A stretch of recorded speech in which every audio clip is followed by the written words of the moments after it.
Bom dia, boa tarde, boa noite, galera. Uou! Vamos para nossa aulinha de diálogo interreligioso. Aulinha num formato novo, formato de podcast.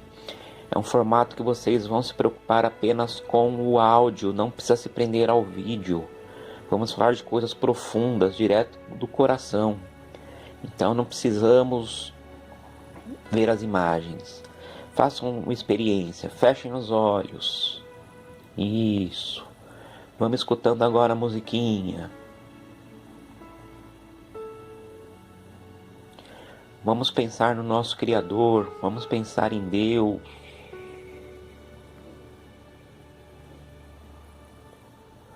Pensando em Deus. Fechem os olhos. Imaginem uma luz muito forte, bonita. Um lugar bonito. Pensem nas coisas boas que Deus deu para nós. Vamos agradecer a Deus por tantas coisas boas que Ele nos dá. Porque tudo que é bom vem de Deus. Obrigado, Senhor. Relaxando, vamos ouvindo a musiquinha. Respira. Respira. Pronto, vamos lá? Bom, a nossa aulinha é Atitudes diante do Transcendente, é o capítulo 1 do módulo 2, página 50. A conversão como um novo caminho. As tradições religiosas, elas inspiram nas pessoas um senso de solidariedade, porque as pessoas despertam para atitudes que dão sentido à vida e provocam mudanças pessoais e sociais. O amor e o cuidado que cada indivíduo demonstra para com os outros seres vivos, a natureza, a totalidade da existência, são os reflexos da relação com a espiritualidade e o transcendente. Quando nós dizemos transcendente, estamos dizendo Deus, divindades, santos, anjos, enfim, seres de outro plano espiritual, de outra dimensão espiritual. Existem inúmeros relatos de exemplos das pessoas que vivenciaram a fé religiosa e a relação com o transcendente como verdadeiras experiências de conversão e também da adesão a projetos de transformação pessoal e social, no contexto em que estavam inseridas. Muita gente muda totalmente de vida quando faz uma conversão. Um grande exemplo de conversão é o do apóstolo Paulo, conhecido como São Paulo entre os católicos. O apóstolo Paulo, ele era judeu, ele era da seita dos fariseus, aquela que sempre discutia com Jesus, e ele perseguia os cristãos. O São Paulo tinha nascido na Cilícia, que é hoje a atual Turquia. Ele era de uma família judaica, mas ele tinha cidadania romana. Quando ele foi para a Síria perseguir os cristãos que habitavam por lá, ele viu uma luz muito forte que o cegou e veio a imagem de Jesus dizendo: Saulo, Saulo, por que nos persegue?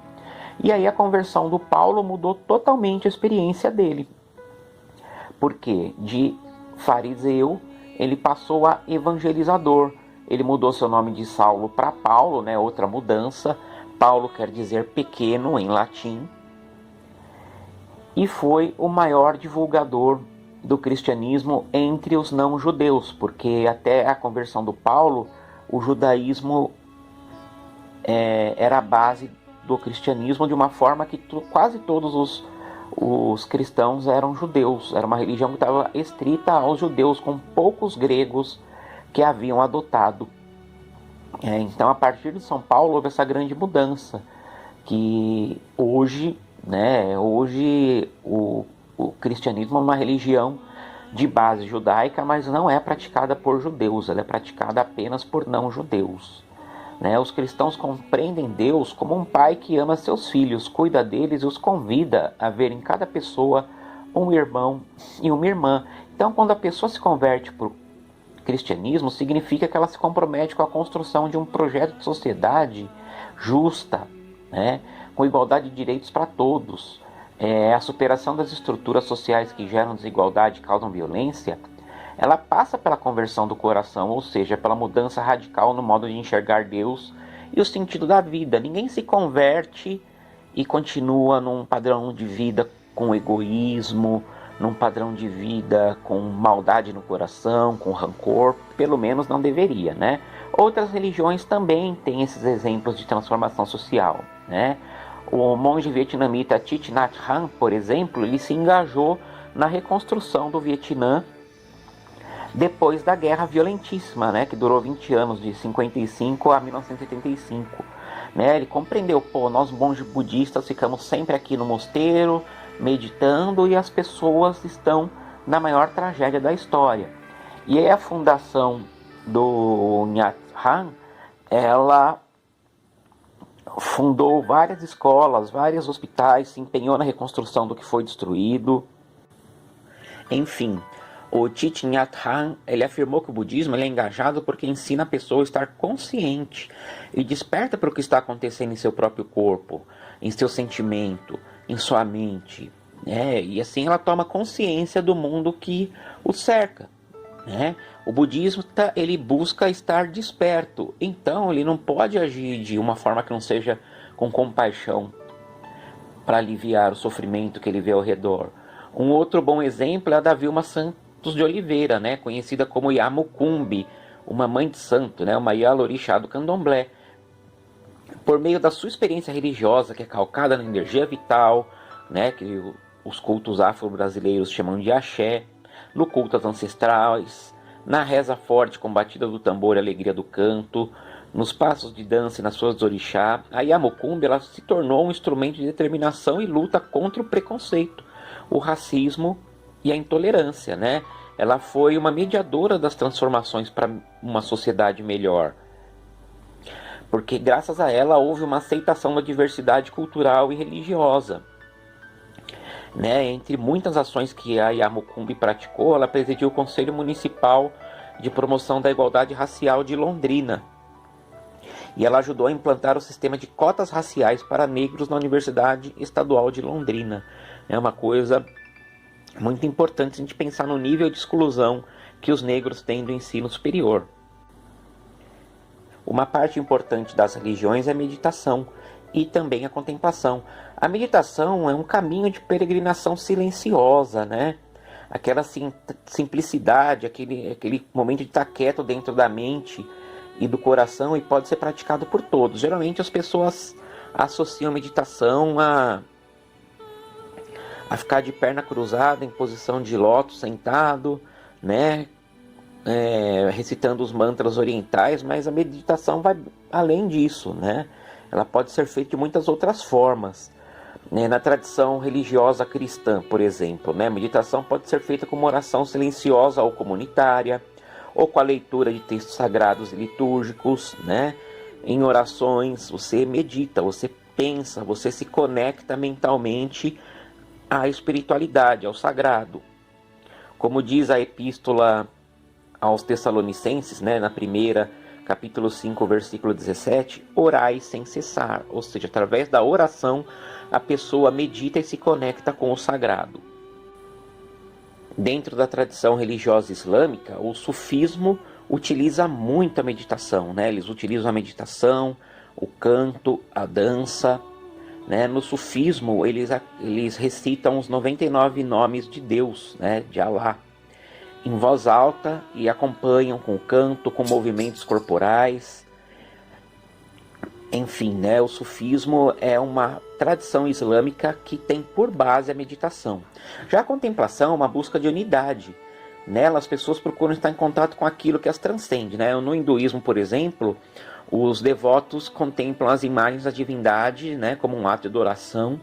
Eles contemplar a imagem de uma divindade significa estar na presença dela para um hindu, né? Ao mesmo tempo que ele observa, ele é observado por ela. Então o hindu acredita que a divindade representada na imagem concede ao ser humano a habilidade sagrada de perceber sua presença por meio da contemplação. Uma outra forma de meditação que veio da Índia é a yoga, né? Ela é uma atividade corporal, mas ela envolve o ser humano em todas as suas dimensões. Atualmente no Ocidente, a yoga vem transcendendo o campo do sagrado e está se tornando um instrumento para o desenvolvimento da saúde física, emocional e mental. Acho que todo mundo hoje em dia conhece alguém que pratica yoga, não é mesmo? Ou yoga, né? No budismo, contemplar é trazer à mente aquilo que se pretende meditar. Alguns mestres do budismo ensinam que meditar é olhar para dentro da própria mente. Olha só que interessante, né? No budismo tibetano, a meditação e a contemplação são instrumentos de autoconhecimento, busca da felicidade pessoal, equilíbrio, serenidade, principalmente, né? O que todo mundo busca, a paz interior. Já no Zen budismo, a prática religiosa consiste tanto na contemplação como na meditação. São através dessas práticas que se chega à iluminação. Para conseguir isso, o budista da modalidade Zen, ele precisa passar por uma transformação interior, né? Se acredita que o Zen budista não pode chegar à iluminação de forma individualista, e sim por meio da comunhão com outros seres. Na tradição cristã católica, segundo São Francisco de Sales, contemplar é uma amorosa, simples e permanente atenção do espírito às coisas divinas. Uma característica dessa contemplação é que ela é infundida nas pessoas, ou seja, uma luz superior de Deus ilumina os indivíduos por intermédio das verdades contempladas. No judaísmo, os profetas eles partiam da meditação e da contemplação para a luta por justiça social, né? A prática meditativa e contemplativa judaica também tem íntima ligação com a vivência dos 10 mandamentos, pois fornece a estes a profundidade ética, possibilita mudanças pessoais e sociais. Os judeus estão sempre se lembrando de agradecer. O islamismo ele fundamenta sua relação com Deus através da submissão das leis. A palavra Islã significa significa submissão, e dentro dessa raiz, né, Islam, tem a palavra salam, que significa paz, né? Então o muçulmano, através da obediência, da submissão a Deus, ele encontra a paz, né? Ele obedece à lei que está no Alcorão, que se chama Sharia, né? O significado de Sharia é caminho. Então é o caminho da obediência que todo muçulmano deve percorrer para ser verdadeiramente feliz, né? Na prática, ela abrange todas as dimensões da vida de um muçulmano, né? Um seguidor do islamismo. Vamos ler um trechinho do Corão. Abram aspas. Não reparas, acaso, em que tudo quanto há no firmamento e tudo quanto há na terra se prostra ante Alá? O sol, a lua, as estrelas, as montanhas, as árvores, os animais e muitos seres humanos? Porém, muitos merecem o castigo, e a quem Alá afrontar não achará quem o honre, porque Alá faz o que lhe apraz. Corão, 22ª Surata, versículo 18. Para a tradição religiosa cristã, a fé no transcendente requer engajamento social, que pode ser realizado de diversas formas, né? Ajudando e cooperando individual ou coletivamente em campanhas e doações, colaborando ainda com organizações, instituições, associações e missões. São muitas as formas. A fé cristã exige compromisso histórico e engajamento na construção de um mundo onde a dignidade e os direitos humanos sejam respeitados. A Organização Cristã Internacional Portas Abertas, vamos dar um exemplo aqui, promove várias iniciativas em campanhas em prol de cristãos que sofrem perseguição religiosa em diversos países. Então, se você é cristão, você tem que ter algum engajamento social, alguma forma de melhorar a vida do seu próximo. Tudo bem, galera? A gente vai encerrando por aqui, vamos relaxando de novo, escutem aí a musiquinha. Pensem em Deus.